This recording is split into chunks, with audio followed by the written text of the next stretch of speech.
She built a global empire from the shadows, always standing just behind the curtain. For nearly 5 decades, André Rieu was the unseen engine driving André Rieu's rise to international stardom. She was not just his wife, but also his writer, his manager, his strategist, and, above all, his fiercest protector.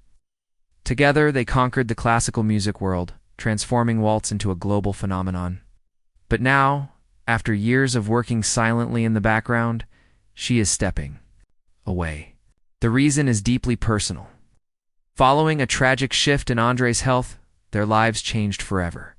Behind the glamour and applause, something within their world quietly broke. Now, as André celebrates his 75th birthday with the world, Marjorie is quietly walking away from the stage she helped build. The question lingers: what happened to the woman who held it all together for so long? The unraveling began back in 2010, though its effects were fully felt by 2012, at the very height of his global fame. André Rieu, often called the King of the Waltz, showed no signs of slowing down. He was selling out arenas with his Johann Strauss Orchestra, flying between continents, juggling tours, television specials, and media appearances as though time itself bent to his will. For decades, he seemed untouchable. No sick days, no delays, not even jet lag could hold him back. But one July night in Belgium, during a holiday with Marjorie, everything changed at 3 a.m. André woke up to a terrifying sensation. The world around him was spinning out of control. Not in the metaphorical sense, but literally. The ceiling seemed to twist, the walls tilted, and the floor dropped from under him. Drenched in sweat, nauseous, and unable to stand, he dismissed it at first as exhaustion. After all, he had been overloading his schedule recording in the studio, cramming Spanish lessons and squeezing in last-minute rehearsals for his next tour all in 1 week. He convinced himself that his cheerful outlook and unstoppable work ethic would carry him through. But this wasn't something he could smile away. By morning, the dizziness had intensified, not faded. Doctors soon gave a devastating diagnosis: vestibular neuritis, a viral infection that attacks the inner ear and inflames the vestibular nerve, the very system that controls balance. The result was severe vertigo, disorientation, and motion sickness, so extreme that even standing still felt like falling. For André, this was catastrophic. He could not walk straight, he could not rehearse, and worst of all, he could not even hold his violin without the world spinning around him. And the timing could not have been worse. He had a massive sold-out show scheduled in Amsterdam the following week, with 60,000 fans waiting. But for the first time in his career, there would be no triumphant comeback. His doctor ordered strict rest. That was when everything began to spiral, not just for André, but for Marjorie too. André Rieu is not just a spouse. She has always been the quiet but unshakable force behind André's empire. A language teacher by training and a composer. In her own right, she'd been married to him since 1975 for decades of both romantic and professional partnership. While André dazzled audiences around the world, Marjorie managed the business, wrote for him, and guarded his time and energy. But in 2010, there was no handbook, no business plan for what they were facing. With André unable to perform, he was forced to cancel his Australian tour and later his UK performances. These weren't small, intimate concerts. They were major stadium events with hundreds of jobs tied to them. The scale of the fallout was staggering. Lighting crews, orchestra members, stage managers, and transport teams over 120 people relied directly on André's concerts for their salaries. His monthly overhead alone exceeded £825,000, even before personal earnings were counted. Suddenly, his illness wasn't just a personal setback, it was an economic crisis. From their 15th century castle in Maastricht, the childhood dream André had worked his entire life to own, Marjorie became the anchor. She kept the business afloat, handled communications, and most importantly, forced André to focus on recovery. Even when his instinct was to power through the illness, André tried to fight it. He begged doctors for medication, tried to rehearse, tried to walk without staggering, but nothing worked. His body simply refused. It was Marjorie who reminded him that this was not a test of willpower, but of survival. The irony was painful after years of believing he was immune to burnout. Convinced that positivity alone could shield him, he was finally forced to face his limits. For 3 long months, he could barely get out of bed, let alone perform. Shame weighed on him. He felt he was letting everyone down, even his grandchildren, with whom he was too exhausted to play. At one point, he compared his endless sweating to going through menopause. He laughed it off in interviews. But the truth was no joke. This was a wake-up call. Doctors ran tests, even ordering a brain scan to rule out a tumor.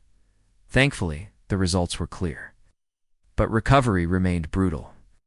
There were no magic pills, no miracle cures, only physical therapy, balance retraining, and exhausting exercises, standing on one leg, drawing figure eights with his feet, moving his eyes side to side, up and down, 3 times a day, every day, for half an hour. Yet slowly, agonizingly, the exercises worked. Yet even as his body healed, the emotional toll remained. The fear of relapse hung over him, especially since vestibular neuritis carries a 5% recurrence rate, often triggered by stress. For André, that meant reevaluating not just his schedule, but his entire way of life. Once again, Marjorie stepped in. Together, they drew up 2 lists. One list contained everything André loved, playing music, performing concerts, recording albums. The other listed everything that drained him: meetings, negotiations, press events, logistics. Unsurprisingly, the second list was far longer. Together, they made a life-changing decision. From that moment forward, André would focus only on the music. Marjorie would shield him from everything else. It wasn't just about reducing stress. It was about survival. She had seen him at his weakest, sweating through fevers, staggering just to reach the bathroom. She knew how close it had come to breaking him. Their partnership has always been built on this quiet strength. Marjorie rarely steps into the spotlight. She does not parade on stage beside him or crave public recognition. In fact, she once confessed, she never wanted to be defined simply as André Rieu's wife. She has her own identity, her own passions, her own career. Yet in the hardest moments, her unseen hand is what held everything together. They raised 2 sons, now parents themselves, giving André and Marjorie 5 grandchildren. They live in the castle where André once took piano lessons as a boy, and through all the fame, chaos, and spotlights, Marjorie has been the grounding force even when the world literally began spinning around them. By 2013, André was back on stage, his recovery faster than even doctors expected. The therapy, exercises, and lifestyle adjustments restored him, but the fear never truly left. And for Marjorie, her role subtly shifted. She was no longer just managing his business. She was safeguarding his health, ensuring he never reached the brink again. So when audiences see André smiling, leading a 60-member orchestra with grace, they cannot always imagine the sacrifices it took, nor do they see the woman who silently held the pieces together when everything fell apart. But Marjorie knows, because that episode was only the beginning. In 2017, André faced another health scare, a new wake-up call that forced him to look even deeper at his choices. This time, the danger wasn't from a virus or a canceled tour. It came from within. After 2 major health crises in just a few years, he realized permanent change was unavoidable. Touring nonstop, managing a massive orchestra, overseeing productions, and keeping millions of fans happy, it all added up. His body was raising the white flag, and this time, he listened. He brought in reinforcements, a personal trainer, a new diet plan, and a strict routine focused on stamina, strength, and rest. This wasn't about vanity, it was about survival. Regular workouts kept him fit enough, not just to perform, but to prevent accidents on stage. His trainer reshaped his meals, tracked his progress, and rebuilt him from the inside out. The results were undeniable. He slept better, moved faster, and felt healthier than he had in years. Inspired by his transformation, the Johann Strauss Orchestra followed his lead. Soon, musicians were hitting hotel gyms, attending Zumba classes, even running marathons while on tour. The backstage culture shifted. Health was no longer an afterthought. It is the foundation. That discipline is how a man in his 70s continues to perform shows that run from 8 p.m. until midnight, across continents, 5 or 6 days in a row. And through it all, André keeps his circle tight. It's inside his violin case he carries family photos. His sons send pictures of his grandchildren before every concert.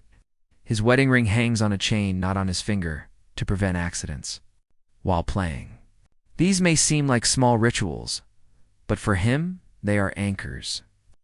In the whirlwind of touring, they remind him of where he truly belongs, and that castle in Maastricht, once a childhood dream, is now more than just a home. It is the heart of his life, where Marjorie waits, watching his performances from afar, away from the cameras, away from the spotlight, just as she always has. She never needed the spotlight to prove her worth, nor did she seek applause to validate her role. For over 40 years, she has quietly shaped every step of André's journey from behind the curtain. While his name dazzled on posters and his music filled concert halls, she was the steady hand guiding the way. She wrote his biography, helped him structure concerts, managed the endless logistics, and, perhaps most importantly, kept him focused on what truly mattered. Their relationship, even after decades, still runs on the same energy that first pulled them together back in the 1970s. At the time, she was a language teacher in Nijmegen, and he was just a boy she happened to meet at his sister's Sinterklaas party. Fate brought them together again years later, and when they reconnected, they didn't waste a single moment. They fell in love quickly, but their story wasn't without obstacles. André's parents weren't convinced that Marjorie was the right fit. Her flower power spirit, full of independence and free thinking, clashed with their strict traditional expectations. Yet, despite resistance, the two pushed forward. Both André and Marjorie came from disciplined households, where hard work was expected and perseverance was a way of life. That shared drive became the bedrock of their partnership. By 1978, André was performing with the Limburg Symphony Orchestra and also playing with Gemma Penty's Salon group. Around the same time, Marjorie discovered she was pregnant. Life suddenly became a balancing act, teaching, raising a family, playing music, and hustling for gigs in retirement homes just to make ends meet. To say things were hectic would be an understatement, yet they never stopped pushing. Marjorie threw herself into the work with André. She wrote the talking points he used between songs, organized brochures, and even stood for hours in event booths. To book performances, there were times when they played free concerts to just a few dozen people in tiny halls. Dreaming of the day they would fill theaters and embark on world tours. When their big break finally arrived in 1994 with the album Strauss & Company and the viral success of the Second Waltz, it wasn't luck, it was the result of years of patient, brick building. Still, success didn't mean smooth sailing. In 2008, the ambitious construction of a replica of Schönbrunn Palace nearly drove them into financial ruin. Marjorie endured countless sleepless nights, watching money pour out faster than it came in. But she stayed calm, careful, and calculating, keeping everything afloat when disaster seemed near. Eventually, their son Pierre joined the family operation, adding sharp business sense to balance André's artistic passion. Even with family by her side, Marjorie never sought the limelight. She avoids public interviews unless absolutely necessary, travels under her maiden name, and makes sure she's rarely photographed. It's not shyness, it's intention. While André thrives on the stage, ever more public with each passing year, Marjorie pulls back, maintaining the balance that allows them both to breathe. At home, André's pace has slowed. He now finds peace in cooking dinners, carefully preparing organic meals, and spending quiet hours with Marjorie in their favorite retreat, the Orangery. Designed by André himself, it is an indoor garden filled with exotic plants, colorful butterflies, koi gliding. Beneath Tuscan-style murals, it's his personal sanctuary after the chaos of touring. And it's where they reset before embarking on the next adventure. But where did André's unstoppable drive come from? Who instilled in him the courage to bet everything on his dream, even when the odds were against him? The answer lies in one man, his Jewish father-in-law, Edgar Koman, though he never stood on stage or held a baton. Edgar's presence lived in every note André played. Edgar was a Holocaust survivor. His father fled Berlin in 1932, seeking safety in Maastricht, and the rest of the family followed 2 years later. During the war, Edgar went into hiding, protected by a Dutch girl named Nelly, who later became his wife and André's mother. Nelly risked her life as part of the Dutch resistance, helping Jewish families survive. Years later, André received a letter from an Israeli family thanking Nelly for saving their grandmother's life. That letter was more than a story from history, it was a reminder of the legacy his marriage had tied him to. Another piece of Edgar's legacy was his record collection. When André married Marjorie in 1975, he inherited more than just a partner. He stepped into a new world of music. Edgar's most treasured possession wasn't wealth or heirlooms, but a vinyl collection of over 300 records. Until then, André had grown up surrounded by the greats of classical tradition, Bach, Beethoven, and Bruckner. But Edgar's records opened the door to operettas, the melodies of the 1920s, and even the sounds of the Beatles and the Rolling Stones. For someone raised in a strict formal musical environment, it was like discovering color for the very first time. André didn't just listen, he absorbed. That record collection shaped the repertoire of the Maastricht Salon Orchestra's earliest performances. It influenced their vibe, their branding, and their blend of fun with nostalgia. Edgar's impact wasn't technical, it was emotional. He taught André to play with heart, not just precision. And even today, decades later, that influence lives on. At nearly every concert, André performs Hava Nagila, a beloved klezmer piece. His 2010 performance of it remains one of the most watched classical music videos on YouTube. With over 14 million views, it isn't a coincidence, it's a tribute. It's a tribute to Edgar, to history, and to resilience. When André performs in Israel, the energy is electric. Flags wave, crowds roar, and he responds by weaving local songs like Jerusalem of Gold into his concerts, blending cultures into his global tours. Since 2018, he has played in Tel Aviv, where each concert feels less like a show and more like a reunion. Behind the scenes, Edgar's story continues to guide him. André knows how close his family's survival once came, and he carries that weight with pride. Music for him is a celebration of life itself, even during the global lockdown. When stages were empty and tours canceled, André refused to stop. He baked cakes for neighbors, and he created Magical Maastricht, a virtual concert compiled from past performances that streamed worldwide. Between December 19th and January 3rd, it kept the music alive for millions. Didn't slow down, in fact. He doubled down now by 2025. André is celebrating his 75th birthday with a worldwide cinema event titled The Dream Continues. More than a simple greatest hits collection, it's a front-row journey through decades of performances from New York to Vienna, from Bahrain to Sydney. Highlights include a sweeping version of Music of the Night from Phantom of the Opera and a touching duet with his brother Robert as they revisit childhood memories in Maastricht. Between the music, André shares stories, lessons, reflections from a life driven by passion and persistence. Adding to the legacy is Emma, who since 2024 has been touring with André and the Johann Strauss Orchestra, traveling to Mexico, Chile, Bahrain, Colombia, and beyond. Her presence signals something important. André's story is still growing. He isn't slowing down. He's expanding, bringing in new faces and voices to carry the tradition forward. And when you look at the whole picture, it's the boy from Maastricht with a second-hand violin who became one of the world's best-selling classical artists. Sit all. Makes sense? His life has been shaped by strict traditions, love, wartime survival, hard work, and the magic of records that opened his ears to a broader world.